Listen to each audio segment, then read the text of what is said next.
Welcome to Hanging Out with Robert, that's me. This video contains things that I encounter throughout the day.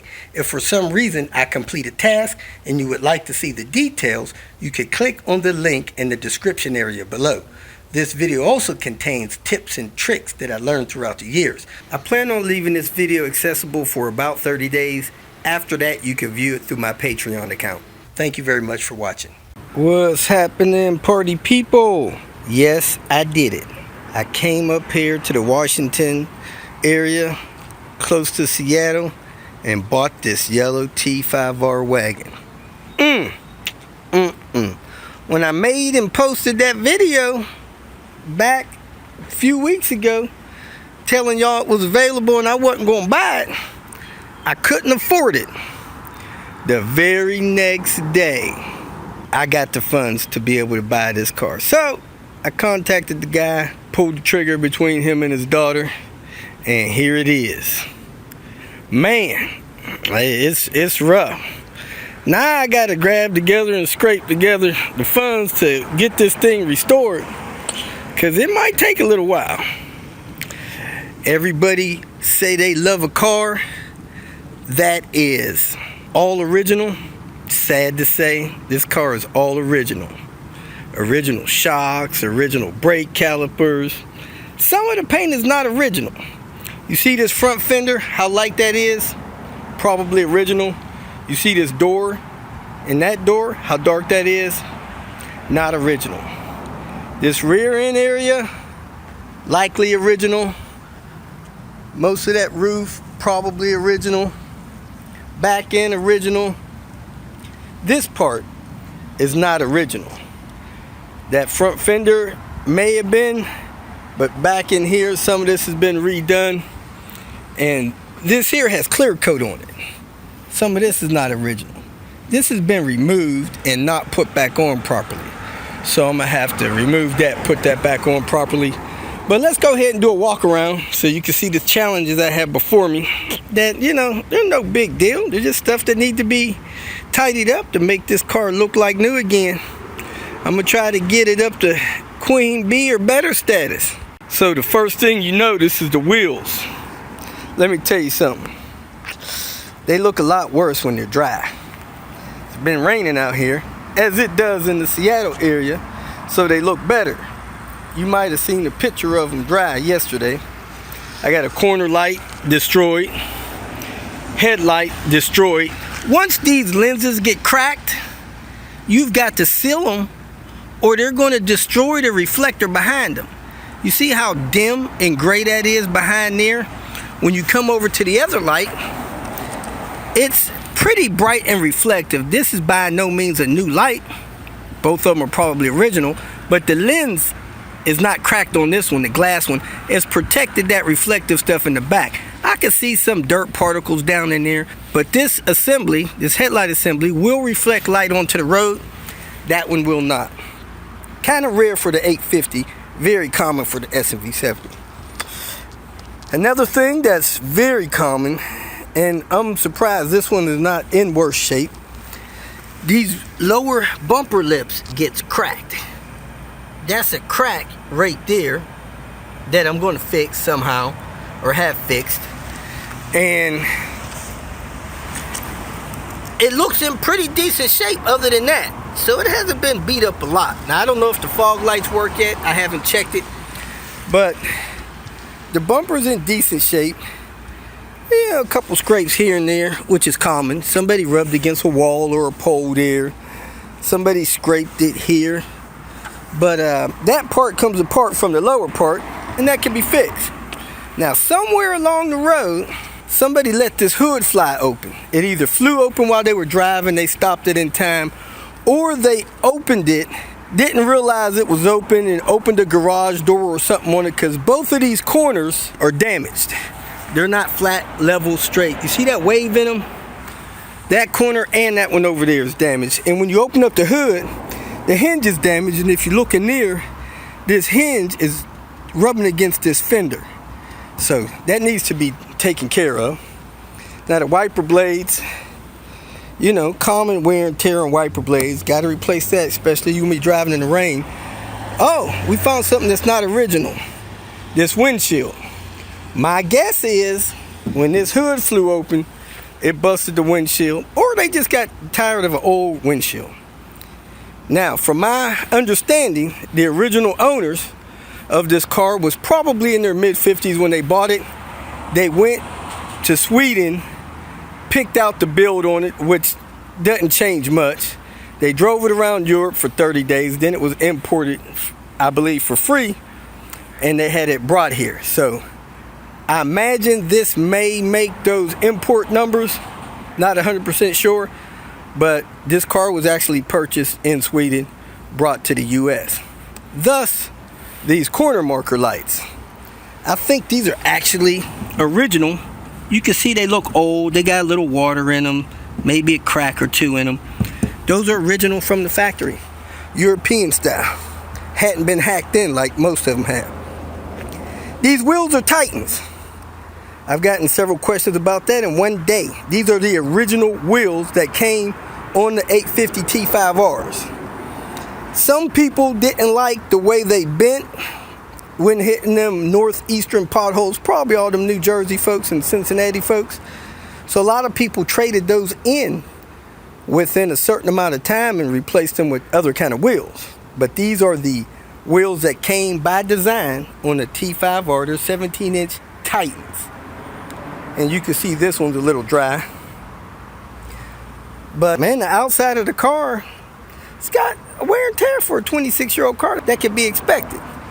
And it still has the motorsport badge.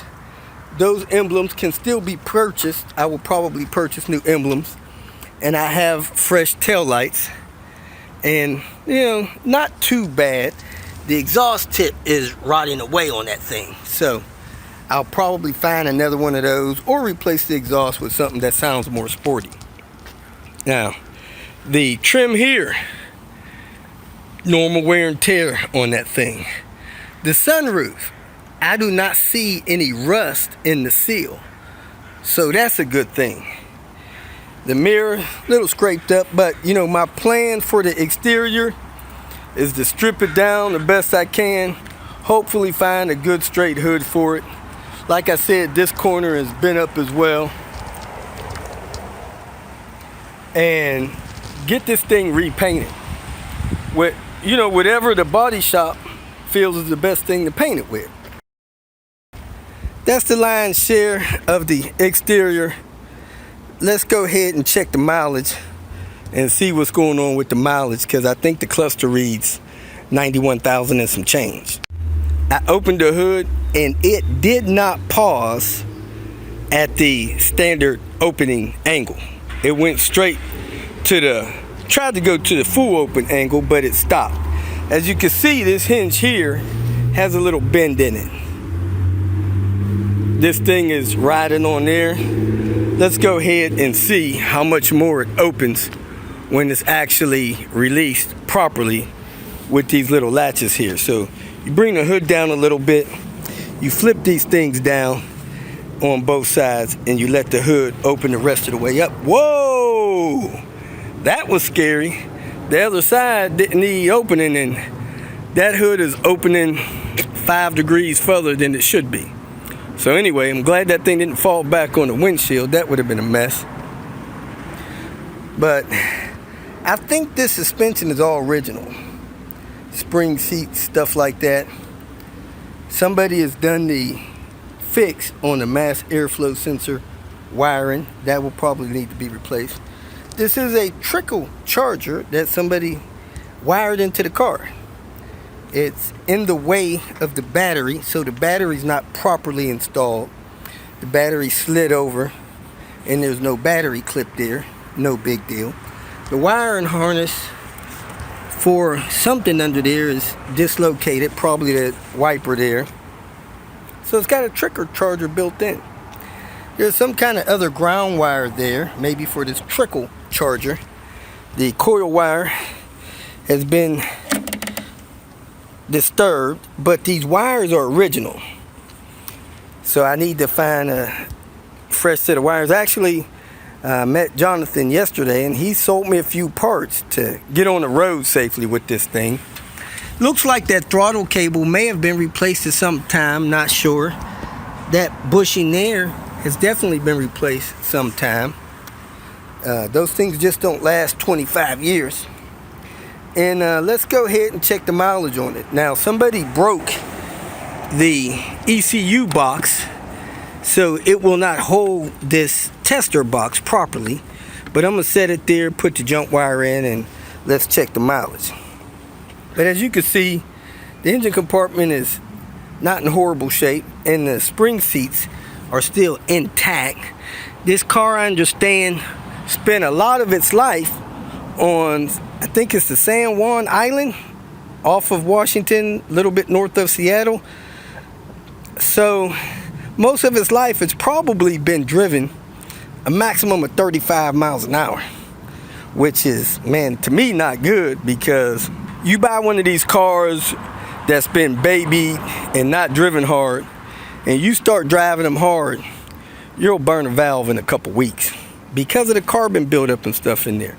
It was about a quart low on oil when I got to it, so they was kind enough to give me some oil. Looks like that vacuum line there is done with.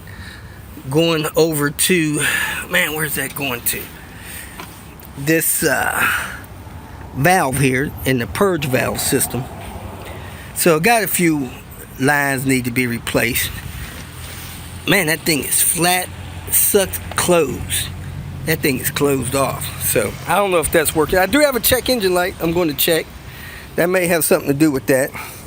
The coolant bottle, the cap on it was destroyed. I'll show you that. It was totally split. Jonathan had a spare one that he was able to let me get off of him. The sensor in the bottom is not working, so the low coolant light is on. To me, that's the most dangerous key in playing coolant roulette. If the light's on, you don't know if you lose coolant. You just find out when the engine overheats. And the temperature gauge is reading high on this car while I'm driving. So I'm gonna hook up my scan gauge today and to see if that temperature is actually in the normal range and the gauge is just needled high, or if it's actually running a little hot, I might have to change the thermostat. I'll find out my next drive here.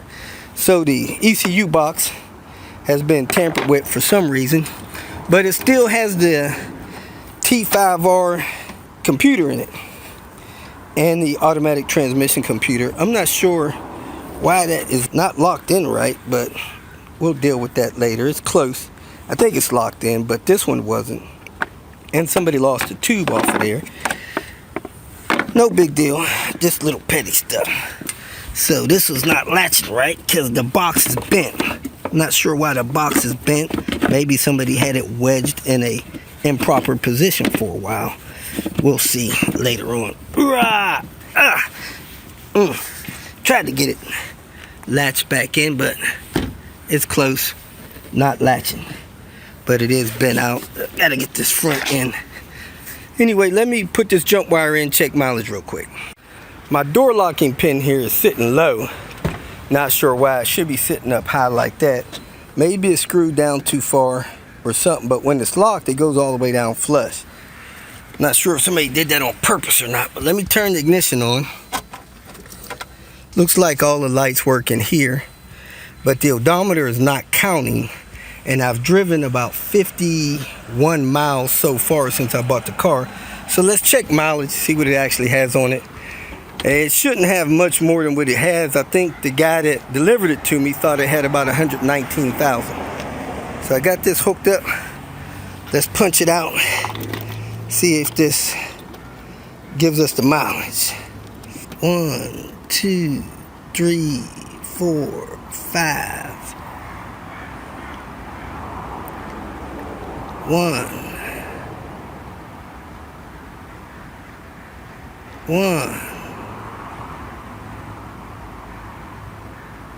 1, 2.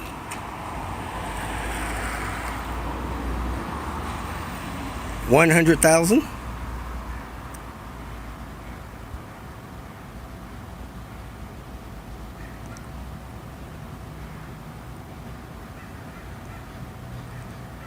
Zero.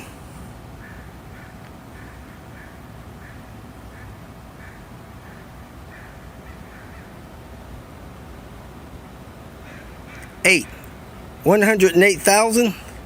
Now let's go ahead and check the back mileage on it.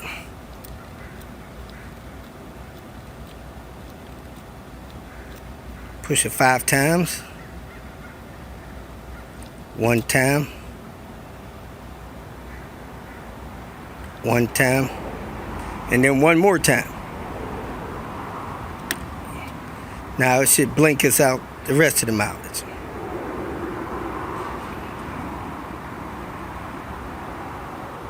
Five.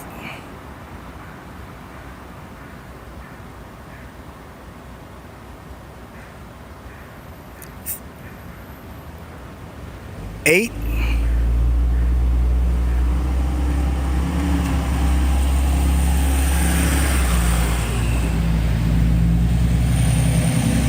8. So 108,588 is the miles that it actually has right now. I'm going to reset the trip computer, and if I don't have to disconnect the battery, we'll be able to track mileage. And not, we'll just recheck it when I get it back to Albuquerque. So that's the mileage on it. Let me go ahead and shut this off and see what else we can check out on here. It's got a check engine light I'm gonna scan, so I'm not really gonna worry about that. Probably something EGR related. Does have a little oil buildup. You know, the engine's probably not been cleaned. All of these hoses look original, need to be replaced, so we'll do that. Hopefully we won't have to do it on the side of the road somewhere. And hey, it is what it is. It's looking fair. And let me go ahead and store that back, put it where it belongs, and close down this hood. Now that strut bearing on the other side, on the driver's side, is definitely destroyed. Makes a lot of noise when I'm turning. The driver's side CV axle is in real bad shape, vibrating and clicking and stuff. And I think I already showed you the wiper blades. So let me go ahead and close the hood and show you some of the inside. The oil level appears to be good after driving 50 miles yesterday. That's good. There's something laying down there, some kind of zip tie. Ooh, come up here, little fella. Ooh, so that's spare. Somebody's got this wire harness here zip tied. The leash that was on this cap fell off. That's down there. The serpentine belt looks okay. I'll check the timing belt later, but it does not look like it's have any cracks in it, so that's good. But I have no history of a timing belt having been replaced, although I believe that, I'm sure that they have had it done. But I'm gonna pull the cover later, make sure the belt's intact, doesn't have any signs of deterioration. I just can't imagine that a person of mature age would not get that service done when it was due. For the inside, sad to say, this car smells like vomit. Somebody's had some kind of air freshener in here to try to mask it a little bit. Now the carpet was wet, the guy told me when he got it. Tried to clean it up for me, get it ready for me to pick up. It was sitting somewhere, so it's seeping water somewhere, and it hadn't been dried out with the air conditioner. As you can see, the seat skins are in need of replacement. Alex has those, so we'll get those from there. The armrest is wore out, so we gotta find somebody or get the Alcantara that I have and get that redone with some Alcantara. That seat looks like somebody that may be a little bit heavy kind of wore that seat out. That seat will need to be replaced with a new cushion. I might have one back at the house. The dash appears to be in excellent shape.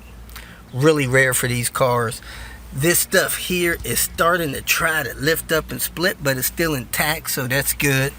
Not sure if the AC works. I'll find out. So for some reason the vents are closed, you know, so somebody had the vents closed. The dash pad, as you can see, is worn out. The piece that goes across the front of the dash only has one crack in it, but the total dash feels solid. Now the door check straps are destroyed on this car. They're popping almost every one of them. That one has no resistance at all. Door just flaps around. And somebody's been spraying touch-up paint, I guess trying to prevent rust here and there. They sure weren't trying to prevent no rust on the plastic bumper, so I'm not sure what that's about. But they got a couple spots on the car that's been touched up. Door gaskets coming off. They need to be retaped in place. And the seat recliners do not work. You can hear them, but seat's not moving. Needs to be redone. I'm gonna try to redo those here in about an hour. I'm gonna run, get a couple of parts, get the supplies to fix both seat recliners and take care of that.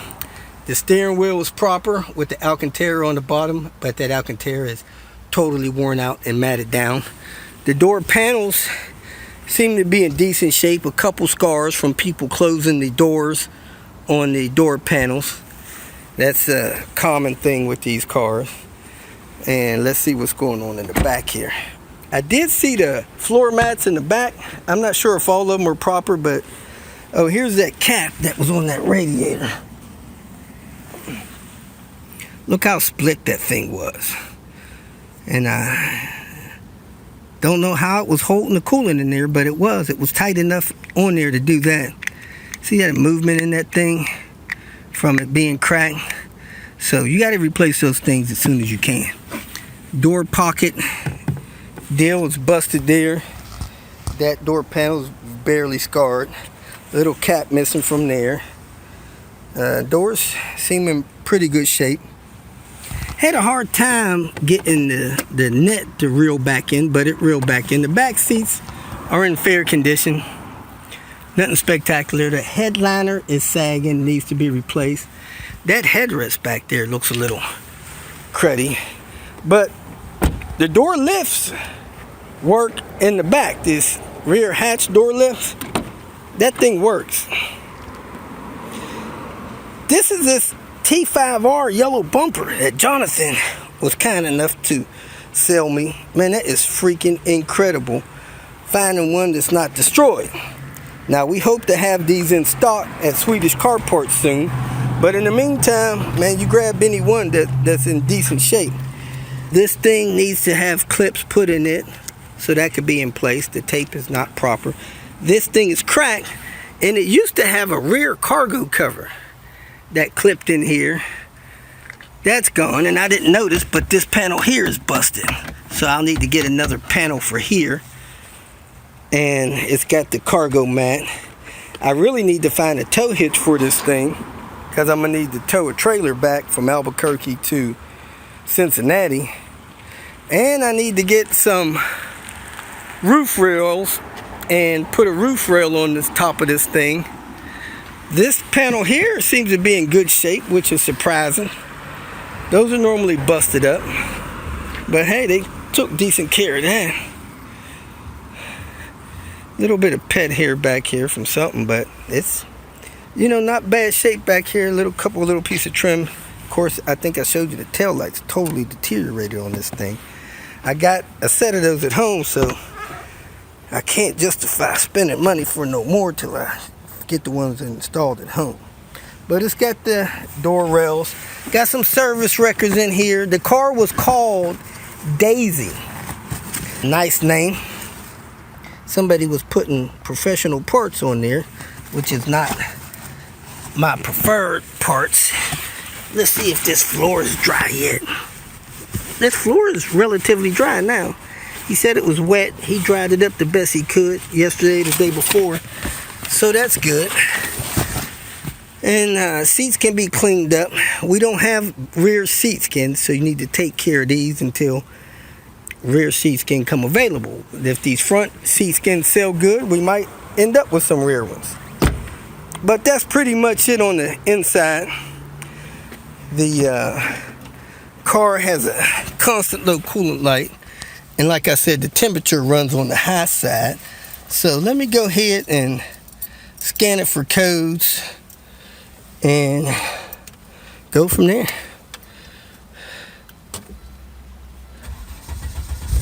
Fires rate up, check engine light, service light, low coolant light. So here we are. Voltage is a little low, but not bad. Going to do a scan, one code. P730. My memory serves me correct. It's got something to do with the transmission, and this transmission is shifting hard. So that may be a bad sign, but these cars don't usually leave you stranded when the transmission fails. So I'm not going to be too worried about that, but I am going to give it a transmission flush. And I might hook up my Volvo scanner, since I do have that with me here in Seattle, and see what code it gives me. I'm going to clear it, see if it comes back anytime soon.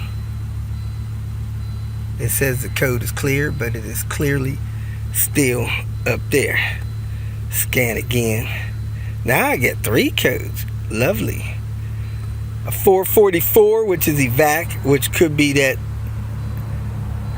collapse. A 400 evac, and a 130. I think the 130 is maybe a O2 sensor. So let's see if we could clear those.